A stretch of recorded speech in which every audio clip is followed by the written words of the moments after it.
तो आज की वीडियो काफ़ी ज़्यादा इंटरेस्टिंग होगी क्योंकि आज की वीडियो में हम लोग बात करने वाले हैं द एपोथेकेरिस के मांगा आर्टिस्ट के बारे में जो अब जेल जाने वाले हैं। और इसके अलावा कुछ दो एनिमेज हिंदी डब में भी आए हैं जिनके बारे में हम लोग बात करेंगे। साथ में अगर आप लोग एक्शन एनिमे देखने के फैन हो तो आज मैं आप लोगों को एक एनिमे भी रिकमेंड करूंगा, इसलिए इस वीडियो को शुरू से लेकर आखिर तक जरूर देखना। और अब चलो ज़्यादा टाइम वेस्ट ना करते हुए आज की इस वीडियो को स्टार्ट करते हैं। तो सबसे पहले अपडेट के बारे में बात करें जो आता है हमारे कुछ मांगा की न्यूज को लेकर, क्योंकि मांगा के अंदर अभी काफी सारी क्रेजी चीजें चल रही है। जैसे कि यहाँ पे द एपोथेकेरिस मांगा के आर्टिस्ट के बारे में बात करें तो बेसिकली अभी उनके ऊपर काफी सारे चार्ज लगे थे टैक्स इविजन को लेकर। तो साफ तौर पे कहूँ तो इनको टैक्स ना भरने के कारण, करप्शन वगैरह के कारण, तो अब फाइनली इनको कोर्ट की तरफ से पनिशमेंट मिलेगी। और पनिशमेंट के तौर पे इन्हें 10 महीने के लिए प्रिजन और साथ ही में 3 साल के लिए सस्पेंड और साथ ही में 11 मिलियन येन का इन्हें जुर्माना भरना होगा। और अब इसीलिए यहाँ पे जो अब एपोथेकेरिस डायरीज की जो मांगा आर्टिस्ट है उन्हें अब जेल जाना होगा। और इसके अलावा जो अब इस मांगा के फैंस है वो अब ये पूछेंगे कि अब ये मांगा कंटिन्यू होगी या नहीं। तो देखो मेरे हिसाब से तो मांगा आर्टिस्ट को अब जेल में बैठ के ही मांगा कंप्लीट करनी होगी। बट यहाँ पे इन सब चीजों को साइड में रखे और हम लोग ऑफिशियल अपडेट के बारे में बात करें तो स्क्वायर एनिक्स जो कि यहाँ पे द एपोथेकेरिस डायरीज के मांगा के पब्लिशर हैं, तो यहाँ पे स्क्वायर एनिक्स ने कंफर्म किया है कि द एपोथेकेरिस मांगा आर्टिस्ट को जो अभी जेल जाना पड़ा है तो उनके जाने के बावजूद भी इस मांगा को यहाँ पे कैंसिल वगैरह नहीं किया जाएगा, इस मांगा को भी कंटिन्यू किया जाएगा। और अब कब कंटिन्यू होगा वो तो अब यही लोग बता सकते हैं, इसलिए फिलहाल के लिए हम लोग वेट करते हैं। जैसे कुछ अपडेट आता है वैसे मैं आप लोग बता दूंगा। और इसके अलावा हम लोग बात करें अपने नेक्स्ट मांगा के बारे में जो आता है अपना जुजुत्सु काइसेन का मांगा, क्योंकि यहाँ पे जिजिके मांगा तो काफी टाइम से बोरिंग चल रहा था। बट क्या आप लोग ये जानते हो कि जिजिके का जो न्यू चैप्टर है वो आज सुबह से ही पूरे ऑल ओवर इंटरनेट पर ट्रेंड कर रहा है। और ऐसा क्यों हो रहा है कि आप लोग ये जानना चाहते हो तो यहाँ पे सबसे पहले तो मैं आप लोगों को स्पॉइलर वार्निंग दे देता हूँ। और अब जहां तक बात करें कि जिजिके चैप्टर 264 में आखिरकार हुआ क्या है, तो यहाँ पे मेरे जैसे जो यूजी सपोर्टर थे जो यहाँ पे मेन कैरेक्टर को सपोर्ट करना चाहते थे और देखना चाहते थे कि यूजी जो है वो सुकुना के साथ अकेले लड़े, तो वो सपना फाइनली सच हो चुका है। क्योंकि यहाँ पे फाइनली यूजी ने अपना डोमेन एक्सपेंशन खोल लिया है सुकुना के खिलाफ। और हाँ, यहाँ पे मजाक नहीं कर रहा हूँ, फाइनली गिगे उतामी ने हमें यूजी को मेन कैरेक्टर जैसा दिखाया इस बार। और इसी के साथ यूजी जो है वो अपने डोमेन एक्सपेंशन के साथ चला गया है सुकुना के साथ 1-on-1 फाइट करने। और अब यहाँ पे फाइनली ऐसा फील हो रहा है कि हाँ, यूजी अपना साइड कैरेक्टर नहीं है, वो एक मेन कैरेक्टर है। अब वैसे जिजिके का न्यू चैप्टर आप लोगों ने पढ़ा है या नहीं वो आप लोग मुझे कमेंट में जाके जरूर बता देना, क्योंकि न्यू चैप्टर में बहुत इंसेन क्लिफ हैंगर देखने को मिला है, इसलिए आप लोग कमेंट में जाके जरूर बताना कि आप लोगों को ये न्यू चैप्टर कैसा लगा। अब ऐसे यहाँ पे मांगा के अपडेट्स तो हो गए, बट यहाँ पे अब हम लोग बात करें अपने कुछ एनिमे अपडेट्स के बारे में। जैसे अगर आप लोग केंगेन अशुरा के एनिमे का इंतजार कर रहे हो तो मैं बता दूं कि केंगेन अशुरा का सीजन 2 का जो पार्ट 2 है वो यहाँ पे नेटफ्लिक्स वालों ने अनाउंस किया है कि 15 अगस्त को रिलीज होने वाला है। और इसके साथ ही में the time I got reincarnated as slime anime को अगर आप लोग सबटाइटल में देख रहे हो तो यहाँ पे मैं बता दूं the time I got reincarnated as slime का सीजन 3 का जो नया एपिसोड है वो आप लोगों को 9 अगस्त को देखने को नहीं मिलेगा। और अब इसका न्यू एपिसोड कब आएगा वो तो हम लोग को आने वाले टाइम पता चल जाएगा। बट इसके अलावा हम लोग एक और कमाल के स्पोर्ट्स एनिमे के बारे में बात करें जो आता है अपना ब्लू लॉक। और ब्लू लॉक के सीजन 2 को लेकर ऑलरेडी बहुत ज्यादा हाइप बनी हुई है। और इसी हाइप के बीच में ब्लू लॉक वालों ने अनाउंस किया है कि जो इसकी सीजन 2 की जो न्यू इन्फॉर्मेशन है वो यहाँ पे रिवील होने वाली है 18 अगस्त 2024 में, जहाँ पे मोस्ट प्रोबेबली हम लोग को शायद न्यू ट्रेलर वगैरह देखने को मिले। तो अब जैसे इसके रिलेटेड कुछ अपडेट आता है वैसे मैं आपको बता दूंगा। फिलहाल के लिए यहाँ पे अभी समर एनिमे का सीजन चल रहा है और इस बार काफी सारे यूनिक एनिमे हम लोग देखने को मिल रहे हैं, जहाँ पे पिछली बार तो मैंने द एलूसिव समुराई एनिमे आप लोगों को रिकमेंड किया था। और यहाँ पे अगर आप लोग फिर से एक न्यू एक्शन एनिमे देखना चाहते हो तो यहाँ पर मैं आप लोगों को एक न्यू एनिमे सजेस्ट करना चाहता हूँ जो इस समर सीजन में आया है। और बेसिकली यहाँ पे मैं बात कर रहा हूँ विस्टोरिया वांड एंड स्वॉर्ड एनिमे के बारे में, जो यहाँ पे अपना कमाल का एक्शन और मैजिक एनिमे है। और मैजिक वाले वर्ड को मैंने यहाँ पे मेंशन किया है। तो यहाँ पे इसके प्लॉट के बारे में बात करें तो टू बी ऑनेस्ट इस एनिमे का प्लॉट समझना कुछ ज्यादा हार्ड नहीं है। मतलब अगर आप लोगों ने हैरी पॉटर की सीरीज या फिर ब्लैक क्लोवर की सीरीज या फिर अगर आप लोगों ने मैशले मैजिक एंड मसल का भी एनिमे देख रखा है तो यहाँ पे आप लोग इस एनिमे को उन तीनों का मिक्सचर समझ सकते हो। क्योंकि इस सीरीज के अंदर भी जो अपना मेन कैरेक्टर है जिसका नाम है विल सरफोर्ड, तो यहाँ पे इस मेन कैरेक्टर के अंदर भी कोई भी मैजिक की पावर नहीं होती है, ना इसके पास कोई टैलेंट होता है मैजिक के लिए। बस इसके पास आखिरकार है क्या है तो इसके पास इसकी स्वॉर्डमैन स्किल्स है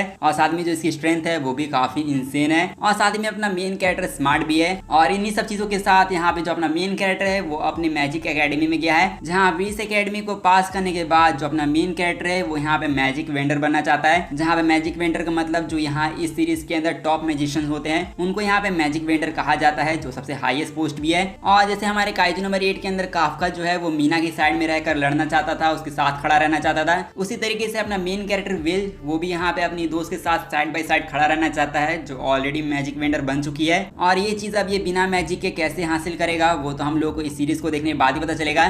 बाय द वे, जैसा कि मैंने आप लोग मेंशन किया कि अगर आप लोगों ने हैरी पॉटर या फिर ब्लैक क्लोवर या फिर मैस्ले मैजिक एंड मसल का एनिमे देख रखा है तो आप लोगों को ये एनिमे बोरिंग लगेगा। इवन स्टार्टिंग के टाइम मैंने जब इस एनिमे को देखा था तो मुझे ऐसा कुछ खास इंटरेस्ट हुआ नहीं था, बट जैसे से इस एनिमे को आप लोग देखते जाओगे तो आपका इंटरेस्ट बनने लगेगा। स्पेशली इसकी जो एनिमेशन और जो फाइटिंग कोरियोग्राफी दिखाई गई है वो काफी हद तक अच्छी लगी मुझे। और इसी बीच में आप लोगों को एक फन फैक्ट बताऊं तो यहाँ पे इस एनिमे को उन्होंने ही डायरेक्ट किया है जिन्होंने ब्लैक क्लोवर के एनिमे को डायरेक्ट किया है। और हाँ, ब्लैक क्लोवर एनिमे के जो डायरेक्टर रह चुके हैं वही इस एनिमे को इस बार डायरेक्ट कर रहे हैं। इसलिए यहाँ पे अगर आप लोग समर सीजन के अंदर कोई इंटरेस्टिंग एक्शन एनिमे देखना चाहते हो तो आप लोग बेशक इसको ट्राई दे सकते हो। अब वैसे अगर आप लोग इस एनिमे को ऑलरेडी देख रहे हो और एंजॉय कर रहे हो तो यहाँ पे आप लोग के लिए भी एक अच्छी न्यूज है, क्योंकि यहाँ पे विक्टोरिया वांड एंड स्वॉर्ड का जो एनिमे है उसके एनिमे की सीजन 2 की प्रोडक्शन के ऊपर डिसीजन चल रहा है। मतलब इस एनिमे को सीजन 2 मिलना चाहिए या नहीं उसके ऊपर अभी डिस्कशन चल रहा है, जो होपफुली मिल भी जाए क्योंकि काफी सारे लोग इस एनिमे को एंजॉय कर रहे हैं। अब हालांकि यहाँ पे मैंने आप लोगों को एक न्यू एनिमे रिकमेंड कर दिया है तो आप लोग इसको चेकआउट कर सकते हो, बट इसके अलावा आप लोग मुझे कुछ एनिमे रिकमेंड करो जो समर सीजन में आए हैं। अगर मुझे वो एनिमे अच्छे लगे तो मैं उनका रिव्यू जरूर करूंगा। अब हालांकि यहाँ पे मैंने एक न्यू एनिमे रिकमेंड कर दिया आप लोग को, लेकिन इसके अलावा यहाँ पे हम लोग अपने एनिमे अपडेट्स को कंटिन्यू रखें। तो नेक्स्ट अपडेट आता है अपने डीमन स्लेयर के हिंदी डब को लेकर, क्योंकि यहाँ पे डीमन स्लेयर का हिंदी डब आ चुका है जो जियो सिनेमा पर अभी फ्री में देख सकते हो आप लोग। बट इसके अलावा कल की वीडियो में मैंने एक कंप्लेन की थी इस एनिमे को लेकर, और वो ये थी कि डीमन स्लेयर का इतना कमाल का डब आ रहा है बट इसको कोई भी प्रमोट नहीं कर रहा है। बट फाइनली देख के लगता है कि अब इस बात को यहाँ पे सीरियसली लिया जा रहा है, क्योंकि यहाँ पे VH1 इंडिया ने अपने इंस्टाग्राम अकाउंट पर डीमन स्लेयर के हिंदी डब को प्रमोट किया है, जो एक्चुअली में काफी ज्यादा अच्छी बात है। और यहाँ पे डीमन स्लेयर की अभी फिलहाल की रैंकिंग बारे में बात करें कि अभी डीमन स्लेयर की रैंक क्या चल रही है जियो सिनेमा पर, तो यहाँ पे टॉप 10 इंडियन शोज में अगर आप लोग जाओगे तो वहाँ पे जियो सिनेमा पर आप लोग को डीमन स्लेयर का एनिमे नंबर 10 पर देखने मिलेगा, जो टू बी ऑनेस्ट यहाँ पे काफी सही है। बट यहाँ पे नेटफ्लिक्स के बारे में बात करें तो नेटफ्लिक्स के ऊपर तो डीमन स्लेयर हमेशा टॉप पर ही रहता है, और वहाँ पे तो हिंदी डब भी नहीं आता है, ना ही वो लोग प्रमोशन करते हैं, फिर भी डीमन स्लेयर का एनिमे नेटफ्लिक्स के ऊपर टॉप पर है। इसलिए मेरे हिसाब से डीमन स्लेयर की जब इतनी अच्छी डबिंग आ रही है तो यहाँ पे डीमन स्लेयर को नंबर 1 पे रहना चाहिए था, क्योंकि डीमन स्लेयर का एनिमे अगर नंबर 1 पर जियो सिनेमा पर हिंदी डब में आ गया तो यहाँ पे फिर हम लोग शुरू के कह सकते हैं कि इसके आगे की सीन्स भी डब हो जाएंगे। इसलिए अभी फ्री में दिखाया जा रहा है तो आप लोग इसको खुल के सपोर्ट करो। और हम लोग बात करें अपने दूसरे प्लेटफॉर्म के बारे में जो यहाँ पे प्रमोशन की जगह देख के लगता है कि पायरेसी का प्रमोशन कर रहा है, और यहाँ पे ये प्लेटफॉर्म आपका फेवरेट भी होगा क्योंकि यहाँ पे मैं बात कर रहा हूँ कार्टून नेटवर्क इंडिया के बारे में। और हाँ, यहाँ पे मैं जानता हूँ कि आप लोग यही सोच रहे होंगे कि CNI वाले कब से पायरेसी का प्रमोशन करने लगे। तो देखो एक्चुअली में हुआ क्या, तो कार्टून नेटवर्क इंडिया का जो यूट्यूब चैनल है तो यहाँ पे उन्होंने बेन 10 के कुछ एपिसोड्स को अपलोड किया है, जहाँ पे उन दोनों ही एपिसोड्स के ऊपर 50,000 से भी ज्यादा व्यूज आए हैं। बट एक सेकंड, इन एपिसोड्स के ऊपर ये कैसा वाटरमार्क है?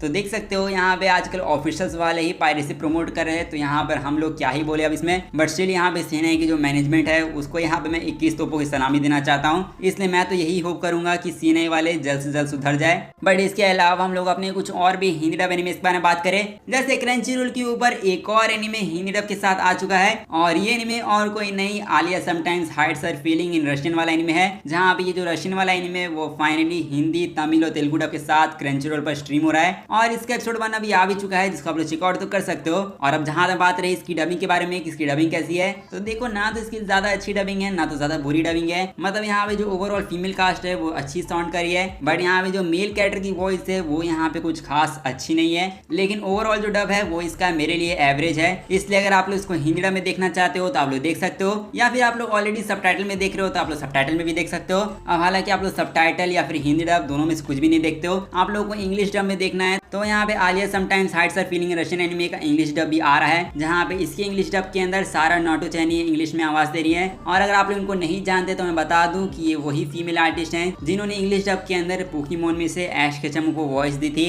और अब साथ ही में ये आलिया को भी इंग्लिश में वॉइस देंगे। तो यहाँ पे आप लोग चाहो तो इसके इंग्लिश डब को भी देख सकते हो। और इसके अलावा लास्ट एनिमे के बारे में बात करें जिसका डब यहाँ पे अच्छा है, और यहाँ पे मैं बात कर रहा हूँ मोसुको टेंसाई जॉबलेस रीइंकार्नेशन एनिमे के बारे में, जिसका एपिसोड 1 अब फाइनली हिंदी डब के साथ मिस इंडिया चैनल पर आ रहा है। और अब जहाँ तक बात करें कि इसके एपिसोड 1 की डबिंग कैसी है, तो यहाँ पे मेरा ओपिनियन जानने से पहले मैंने ऑडियंस से पहले ही इसके बारे में पूछा था, जहाँ पे ऑडियंस को इसकी डबिंग और स्क्रिप्टिंग काफी पसंद आई। और जहाँ तक मैं अपना ओपिनियन बताऊं तो यहाँ पे जो इसकी डबिंग क्वालिटी है वो काफी सही है, और ओवरऑल यहाँ पे मुझे सबकी वॉइस अच्छी सुनाई दे रही है। और ओवरऑल मैं बस ये कहूंगा कि स्लाइम एनिमे की डबिंग से ज्यादा इसकी डबिंग मुझे पसंद आई है। अब वैसे यहाँ पे एक स्पेशल वार्निंग भी मैं आप लोग देता हूँ, इस एनिमे को देखने के लिए आप लोग हेडफोन लगा लो। और ऐसा मैं इसीलिए कह रहा हूँ क्योंकि जिन्होंने एपिसोड 1 देख लिया होगा उन्हें पता होगा कि एनिमे कोई नॉर्मल एनिमे तो नहीं है। और हालांकि मैं जानता हूँ कि यूट्यूब के ऊपर बहुत सारी चीजें सेंसर तो हो जाएगी, बट यहाँ पे कितना भी सेंसर कर ले कुछ चीजें तो दिखानी पड़ेगी। और इसीलिए यहाँ पे मैं आपकी सेफ्टी के लिए कह रहा हूँ, अपने पेरेंट्स के सामने तो इस एनिमे को बिल्कुल ही मत देखना। अब ऐसे ये सारी चीजें तो मैं आप लोगों को सेफ्टी वार्निंग के तौर पे दे रहा हूँ, बट यहाँ पे ओवरऑल ये एनिमे बहुत ज्यादा अच्छा है। मतलब यहाँ पे एक ईसा का एनिमे होने के बावजूद भी एक पीक ईसा का एनिमे है, इसलिए यहाँ पे इस पीक एनिमे को आप लोग जरूर देखना, आप लोगों को बहुत ज्यादा मजा आएगा। इसलिए आप लोग को ये एनिमे कैसा लगा, इसकी डबिंग कैसी लगी, वो आप लोग मुझे कमेंट में जाके जरूर बता देना।